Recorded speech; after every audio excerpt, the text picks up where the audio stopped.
Hiya friends, Prepared Suburbanite back at you with part 3, episode 3 of my series on aging in place.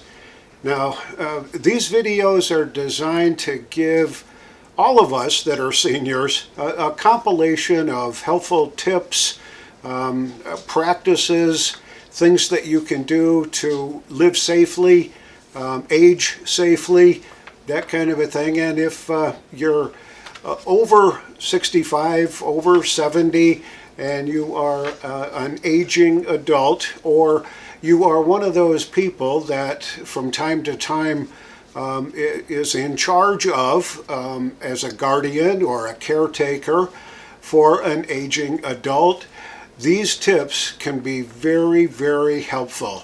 So what we're going to focus on today is defense. And it's kind of a broad term the way I've looked at this. We're going to be looking at home defense, personal defense, and just keeping yourself safe. So stick around, and right after the intro, I'll be back with some detail.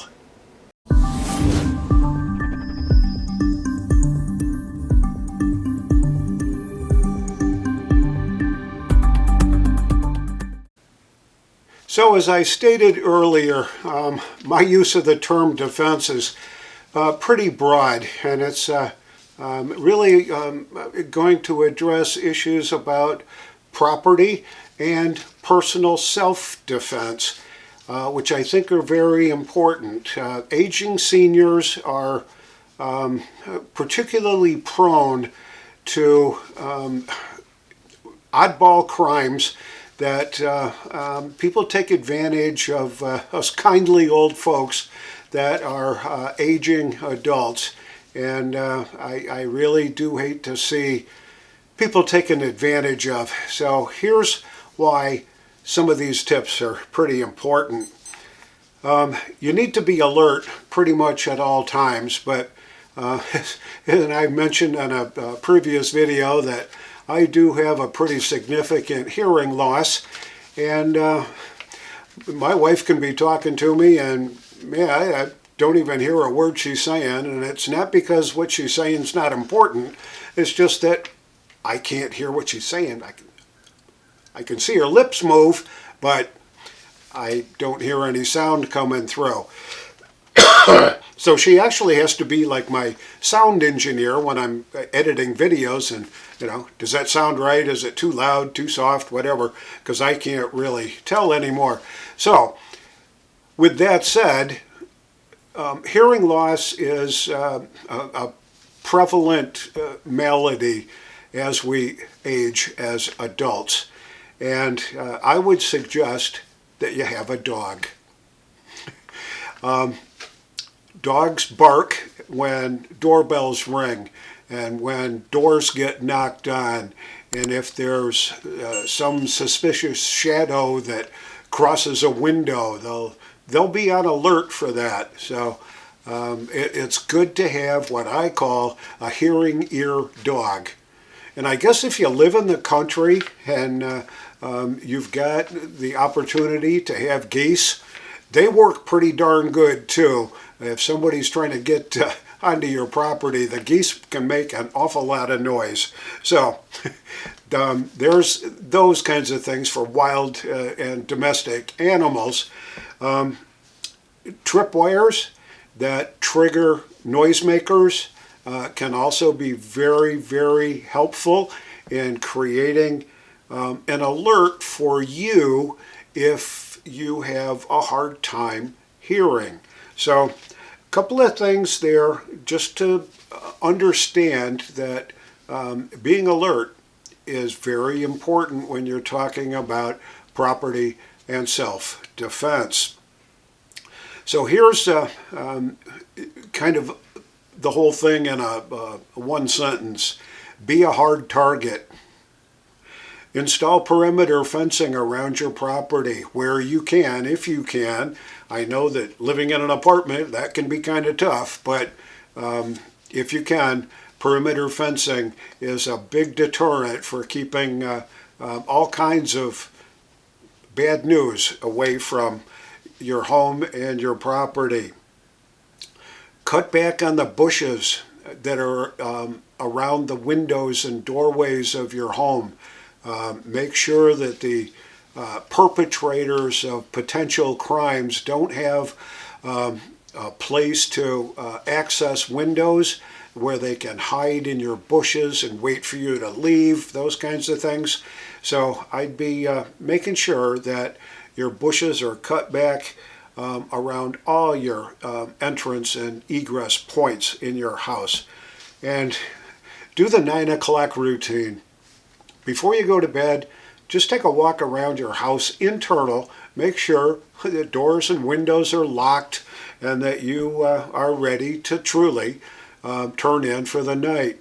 It's surprising how many people forget to do that. Did you lock your car if you have to park outside? Did you close the garage door? Did you lock the back door? Did you lock the side door? Did you lock the front door? So you just make a trip around the house, create a routine just before you go to bed. Make sure everything is locked up tight. Self-defense, I guess, is kind of one of these things that as an aging adult we have to take into consideration. And honestly, I've got to say, staying fit is really quite the challenge once you turn 65 and 70. I try to take care of myself. I exercise to a degree. I walk the dog. I have been on a modified ketovore diet for the last almost 6 months now. And I've lost well over 30 pounds. And I feel great. I've got much more stamina, much more energy, and it feels like I've got more strength, but I think that's because I'm not carrying that extra 30 pounds around. So if you can, where you can, if you're capable, stay fit. Make sure you exercise. If you've got a local health club nearby, a gym where you can go work out and work with the right trainer that is focused in on the aging adult, they can give you an awful lot of good exercises that are very good for you, and it's well worth the time and trouble to stay fit. Never open your door to a stranger. Now, I can remember as a kid growing up that we'd hear the front doorbell ring or we'd hear a knock on the front door, and I can remember my mom or my dad would be home and they just walked to the front door and opened it up, and there was whoever was there. Those were different times. That was in the 50s and 60s. And I would be reluctant to do that now. We've got a way to make sure that we can identify folks that are at our front door, back door, side doors, garage doors, whatever, so that we know who they are. And I won't open up the door unless I know what's out there. Sometimes it's a salesman. Sometimes it's a local kid selling Girl Scout cookies, or the local Boy Scout troop collecting for whatever cause they do. So, you know, it's important to know what's out there beyond your front door. Speak through the door. You don't have to open the door to talk to somebody. If you've got one of those Ring doorbell things, you can talk through those. If you've got any of the home defense, home security systems like Ring or Wise, those allow you the opportunity to talk through doorways and windowways so that you can say, who's there? And I think that's important to know. Don't give personal information over the telephone. Now, there's a lot of telephone type scams that go on out there, It's the granddaughter, grandson calls and says, "Hey, Gramps, oh, geez, I just got arrested for speeding, and I got to have $200 or $500 or whatever to bail me out so I can pick up my car and do all this and do all that. Can you send me money?" And, if it sounds like it could be your grandson or granddaughter, you might be tempted to do that. But there's a way to get around that. I wouldn't trust anybody that's calling me asking me for money, whether they purport themselves to be a relative or a grandson or a kid or whatever. Not going to do it. Make arrangements to call back. What police department, what station are you at? Give me the number there. I'll call you back after I check a few things. See how much money we got, and then I'll call you back, okay? And if they don't respond with, "Well, they don't take incoming calls," then sorry, it's probably not your friend or grandson on the phone.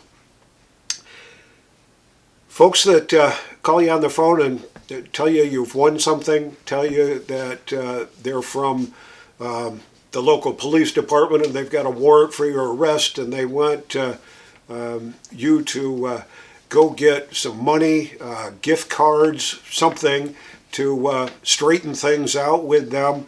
The IRS doesn't do that. Local police departments don't do that.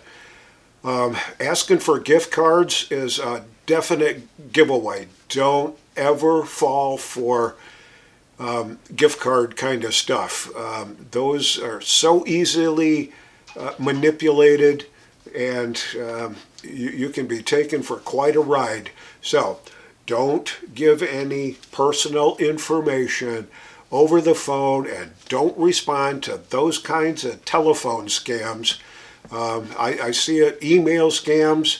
God, every day I've won something. Just call this number, or send your email address to us, or respond in some fashion. And what's in that message, email particularly, can be hidden viruses, malware that infect your computers, your laptops, your telephones, and they start stealing your data. And there is one huge market for data out there, personal data on people. So don't fall for any of that. Look for the obvious kinds of things. If they've spelled Bank of America wrong, like America with a K at the end or something, no, that's not going to work. I've gotten emails from McAfee. I used to have McAfee security thing on my systems 10, 20 years ago. And I still get emails from McAfee, but they can't spell their own name right. Well, you can bet pretty sure that that's not really from McAfee. So if it sounds too good to be true in an email on the telephone, don't answer the call, respond to the email. Just let it go. If you suspect you're being targeted by a con artist, get in touch with the local police department, tell them what's going on, try to gather as much information, time of day, telephone numbers, email addresses, anything like that, and turn it over to the cops. A lot of times they're working on 100 different scams going on at the same time, all being done by basically the same small group of people. One more piece of evidence can help nail them. So make sure that you know what you got going there. Invest in a home security system. Now, I'm going to differentiate a home security system with one of the paid security alarm systems. A home security system are the ones that you basically install yourself. Simply Safe, Wise, Ring are the ones that come to mind. And some do have the option that they can, if they detect something unusual, that they can alert the local police department or sheriff's department.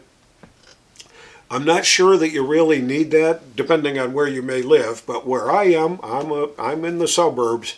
I don't think I need anybody calling the cops every time something weird happens. I got more deer running through my backyard and down my driveway and across my front steps, and squirrels and possums and you name it, that I think I'd probably drive people nuts with that kind of stuff.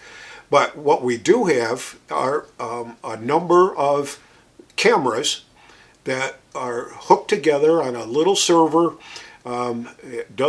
It is internet dependent, so I've got to have it hooked up to my router, and but I can tell who's pulled in the driveway. I can tell who's at the back door. I can tell who's at the front door. I can tell who's coming up the driveway. I can tell who's coming into the garage. It's very nice to have those kinds of systems. Very simple to install. A little bit tricky from time to time to get them all synced up and working just right. My sister wanted it. She's a little bit older than I am, and she picked up the components. I went over to her place, spent a couple of hours getting things all putting up. The toughest part was just screwing the brackets in and getting the cameras mounted, and then getting everything synced up so that they could see on their phones what was going on.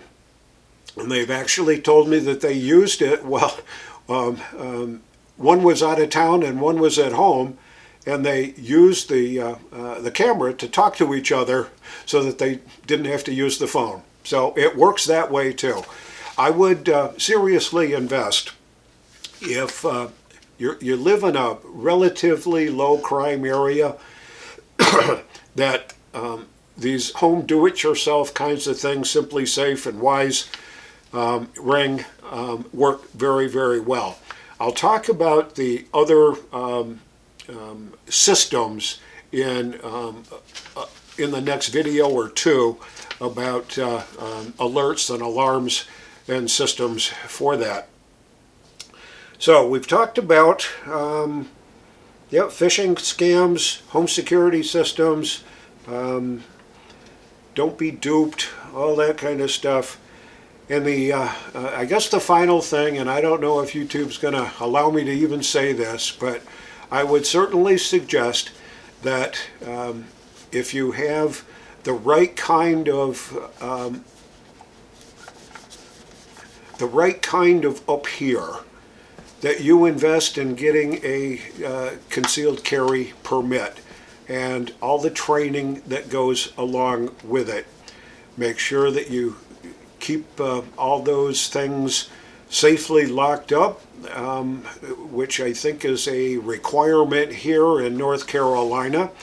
At least if you've got kids under 18 or under 16 living in your home, you've got to have all your firearms secured in a locked safe and all that kind of stuff where it's not accessible.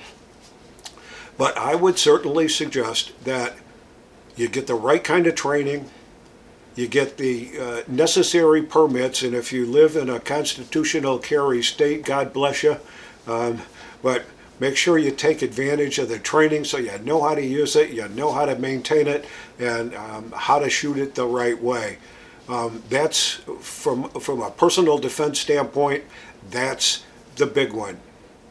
This is the Prepared Suburbanite, and if you found any of these tips helpful and usable for anybody that's in your group, please let them know. Share this video with them. Check down below. If you like the video, click the like button down there. Make sure you're subscribed. And remember to be prepared always. This is the Prepared Suburbanite, and I will see you on the next video.